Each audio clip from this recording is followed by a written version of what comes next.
Sunod-sunod ang magandang performance ng Olympian at Asian Games defending champion Filipino pole vaulter na si EJ Obiena sa Europe nitong mga nakaraang linggo. Una riyan ang gold niya sa Halberstadt sa Germany noong July 31 kung saan nag-clear siya ng 5.76 meters na sinunda ng second straight gold sa Jacqueline matapos i-clear ni EJ ang 5.83 meters sa first attempt. Bukod pa diyan ang sunod-sunod niyang podium finishes, kabilang na ang gold medals sa Poland at iba pang bansa. Sa panayam ng GMA News sa itinuturing na pole vault king ng Asya, ibinahagi ni EJ ang dahilan ng muling pagganda ng kanyang performance.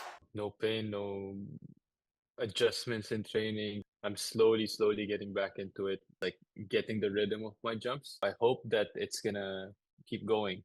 Tila comeback nga para kay EJ, lalo't aminado siya noon na naging masakit ang 2024 Paris Olympics kung saan muntik na niyang makuha ang bronze medal.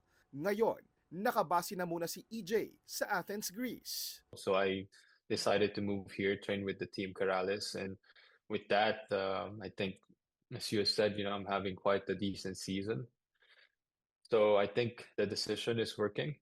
Sa August 17, muling sasabak sa isang world pole vaulting competition sa Poland si EJ na masusundan ng hindi bababa sa 4 pang world tournament hanggang sa unang linggo ng Setyembre. So there's still a lot of things that, I need to test, I need to go for. I want to achieve greater heights. Ngayon, ilang pole vaulter mula sa Qatar at China na nananalo rin sa mga international tournament ang inaasahang makakatapat ni EJ sa 20th Asian Games na gaganapin sa Aichi Prefecture at Nagoya sa Japan sa September 19. I'm in a way looking forward to it. Of course, there's nothing fun when success is guaranteed. And I think that's the beauty of every competition. There's always probability that you would lose. It gives you that extra push, that extra energy, that extra concentration to really give it your all. Pangako ni EJ sa mga kababayan. I'm going to give it my all. Hopefully, by the end of the competition, I have the gold medal around my neck.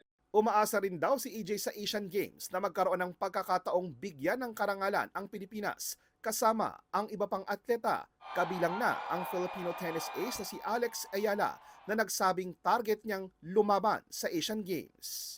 She's on fire, and I think she's one of the best, if not the best, tennis player. Looking forward to hopefully be able to watch them in Asian Games and represent the country together. And that's just life. You can't have everything and expect more. So with that said, I think my dad has taught me that at a very early age that everything has